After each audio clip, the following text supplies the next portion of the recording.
বিজেপিতে স্বাগতম, বিজেপিতে স্বাগতম।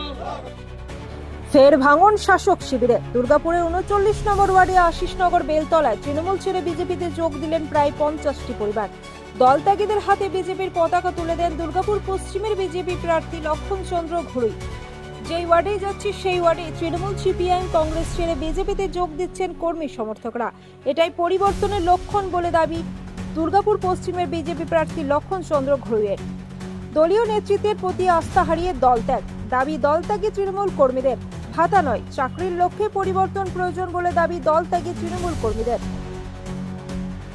নেতৃত্বে বর্তমানে এখন কংগ্রেসের যা অবস্থা, কোনো নেতৃত্ব নেই, কোনো আন্দোলন নেই। এই রাজ্য জুড়ে তৃণমূলের যে স্বৈরাচারী শাসন চলছে তার বিরুদ্ধে কোনো কংগ্রেসের আন্দোলন নেই। আমি সাধারণ মানুষের জন্য কিছু করতে চাই, তার জন্য আজ মাননীয় দুর্গাপুর পশ্চিম বিধানসভার এই বিধানসভার প্রার্থী মাননীয় লক্ষণ ঘুরুই মহাশয়ের হাত ধরে বিজেপিতে যোগদান করে দলে দলে লোক পার্টি যোগদান করছেন। আজকে ৩৯ নম্বর ওয়ার্ডে আশিসনগরে এসেছিলাম, প্রচারে এসেছি, সকালে এসেছি, এখন শুরু করব। আজকে ভাই সুকান্ত সরকার, তিনি যুব নেতা কংগ্রেসের, তার নেতৃত্বে এবং সঙ্গে সঙ্গে বিকাশ সিং, দেব সিং, রোহিত সিং, রূপলাল হেমব্রম, গণেশ সিং, অমিত ঘোষ এবং কমলেশ বিশ্বাস, এই ৮ জন সামনে এসছেন। বাকি ওদের পরিবার আরও বহু কর্মীরা আছেন, সকলে আসতে পারেননি, যোগদান করলেন। কতজন? প্রায় ৫০ জন মতো যোগদান করলেন। ৮ জন সামনে নেতারা এখানে আছেন, তার নামগুলো আমি বললাম। এটাই হচ্ছে পরিবর্তনের লক্ষণ। মোদীজি নেতৃত্বে দেশ এগুচ্ছে, বাংলা পিছুচ্ছে। তারাই বুঝতে পেরেছেন বাংলার ভবিষ্যৎ। দুর্গাপুরের শিল্প, দুর্গাপুরের সংস্কৃতি, কালচার নষ্ট হচ্ছে। একের পর কারখানা বন্ধ, বেকারদের কাজ নেই, তারা চায় চাকরি, তারা চায় উন্নয়ন। তারা বুঝতে পেরেছেন বাংলার পরিবর্তন হচ্ছে। আগামী দিনে মোদী নেতৃত্বে দেশ এগোবে, বাংলায় বিজেপি সরকার গঠন হবে, দুর্গাপুর ইন্ডাস্ট্রি হবে, প্রত্যেকের কাজ চাই। সেই লক্ষ্যে আজ তারা দলে যোগদান করলেন। আমরা খুশি। আগামী দিনে আরও বহু ওয়ার্ডে একাধিক লোক যোগদান করবেন, সেই উপলক্ষে আমরা এখানে এসেছিলাম। এটা কত নম্বর ওয়ার্ড? 39 নম্বর ওয়ার্ড আশিসনগরে দাঁড়িয়ে আমরা এখন এই যোগদানটা করালাম।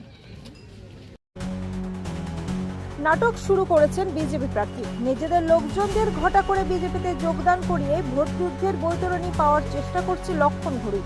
শেষ রক্ষা আর হবে না। তৃণমূল এই আসনে জিতবে বলে দাবি জেলা তৃণমূল নেতৃত্বের। আমাদের দলের কোনো ভাঙন নেই। লক্ষণবাবু বিভিন্ন রকমের তাস খেলার চেষ্টা করছেন, এটা একটা তারই অঙ্গ। উনি আজকে যেটা দেখছিলাম, আমিও আপনার ভিডিওতে দেখলাম কোথাও, যে লক্ষণবাবু দেখাচ্ছেন তার সঙ্গে কিছু লোকজন জয়েন করছে, তারা মূলত বলছে কংগ্রেস থেকে এসছে। এবারে কংগ্রেস থেকে কোনো মানুষ, সিপিএম থেকে কোনো মানুষ যেমন বলছেন জয়েন করছে ইত্যাদি, এগুলো আমি বিশ্বাস করি না। আর ওরকম দু একটা লোক জয়েন করতেও পারে, আসতে যেতে পারে, ওগুলোতে কোনো ইম্প্যাক্ট পড়বে না। আর এখন বিজেপি তো আপনার এটা তো এক ধরনের প্রচার। ওরা যে প্রচারের জন্য মানুষ যেমন টাকা পয়সা খরচা করেন, তেমনি ওনারা একটা প্রচারের জন্য এইটাই একটা মাধ্যম বেছে নিয়েছে, যে লোককে বলবো লোক জয়েন করছে, লোক জয়েন করছে। আরে বাবা লক্ষণবাবু, আপনি ভাবুন 23শে এপ্রিল কী হবে। ওই যাকেই আপনি জয়েন করান, উদ্ধার আপনার কিন্তু কোনো রাস্তায় নেই। স্বাগতম, বিজেপিতে স্বাগতম। জয় শ্রীরাম, জয় জয় শ্রীরাম।